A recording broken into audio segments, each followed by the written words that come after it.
César falou que acordos diplomáticos nunca são satisfatórios para todos os atores, né? Digamos que sim, haja um acordo e eu chamo de boca de jacaré, aquela região ali que a Ucrânia poderia ceder para a Rússia, né? O Donbás, Donetsk, Luhansk, as províncias ali do leste da Ucrânia. Digamos que sim, a Rússia abocanha aquele território, né? O Ocidente ceda, a Ucrânia ceda esse território para a Rússia.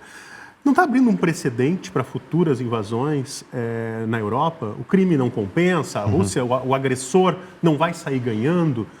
Quais são os riscos para a Europa, futura Finlândia, Letônia, Estônia, Lituânia?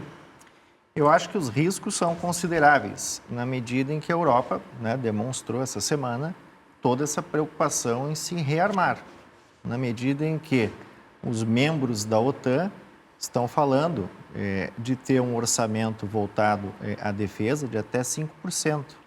Um médio em torno de 2% até 5%. Seria uma mudança significativa. Então, esta preocupação, ela demonstra, sim, que no futuro nada é garantido, né? E o Winston Churchill costumava dizer que a Rússia era uma charada dentro de um mistério, dentro de um enigma.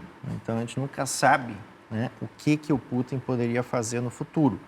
Mas eu acredito que um processo de paz, mesmo que relativamente precário nesse momento, ele é muito mais preferível do que continuar conduzindo essa guerra, que é demarcadamente uma guerra de atrito. Ela se estende por muito tempo, você tem um desgaste muito grande, você não tem a previsão de término. Então, mesmo que a paz seja nos termos de Putin. Eu não acredito que a paz será nos termos de Putin. Eu acredito que haverá uma negociação, né, se esse acordo com os Estados Unidos avançar, e ali os Estados Unidos também tentariam colocar ali demarcadores nesse processo. Mas o mais realista, me parece, é essa questão, você você entrega o Donbás, né, para o Putin, né, que são territórios ali com maioria russa. Um processo de negociação mais realista envolveria isso, só que o Zelensky, ele não quer avançar no processo. Me parece que a intenção dele não é de avançar no processo de negociação, porque ele não considera essa questão, inclusive, desses territórios passarem para o controle do Putin. Provavelmente nenhum país do mundo aceitaria. Ele não concorda com isso, né? Mas é o único processo de paz que, nesse momento, talvez fosse possível. Né? Entre o idealismo de Zelensky e a necessidade real de estabelecer um processo, se estancar essa guerra nesse momento, né, eu ficaria muito mais com essa visão realista, que o Zelensky talvez não tenha aproveitado, mas que agora está no processo de recuar. Estou vendo que eu preciso realmente dos americanos, de Washington, como aliado nesse processo, porque ele não vai ter poder de munição, né, por mais que a Europa se mexa. Né?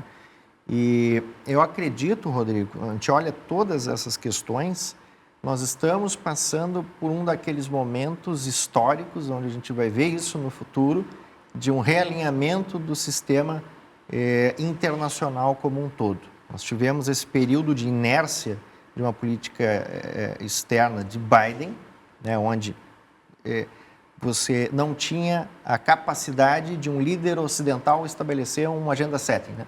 De determinar o que vai ser discutido e como vai ser discutido no mundo. O Trump está conseguindo fazer isso. Ele faz demarcadamente, estabelece aquilo que vai ser discutido, por isso que nós estamos aqui.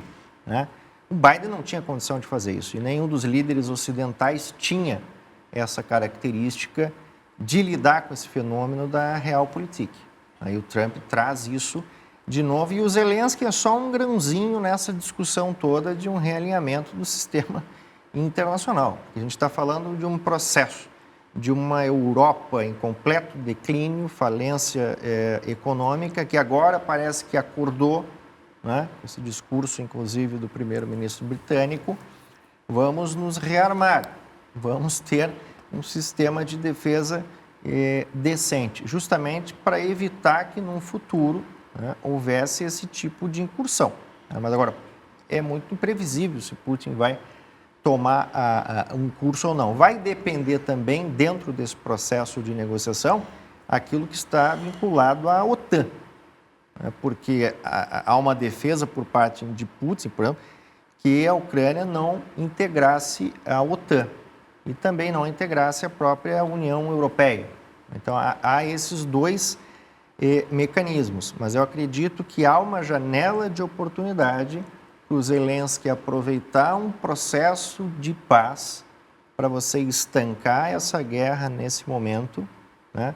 Trazer mais tranquilidade, mais segurança para os ucranianos. Mas talvez ele não tenha essa intenção manifesta.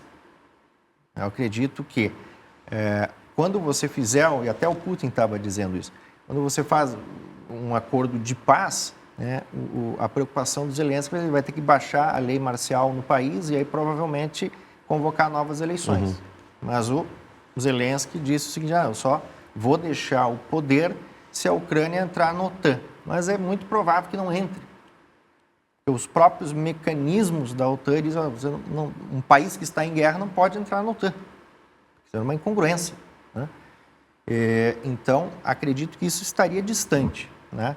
Essa entrada na OTAN, vinculação direta com a União Europeia. Há essa janela. O Trump, querendo ou não, trouxe e jogou isso no colo da Europa. A Europa já apressadamente, né, nesse time, já saiu na frente e disse, não, vamos nos rearmar justamente olhando para esse... E aqui é uma questão de balança de poder. Ao mesmo tempo que o Putin se sentiu ameaçado com o avanço da OTAN, né, os próprios países ali que estão pertinho, Finlândia, eles estão se armando, estão buscando defesa porque há uma balança de poder no seguinte sentido, o Putin está avançando, né, tem essa ideia soviética, expansionista, nós vamos ter que nos defender de alguma forma.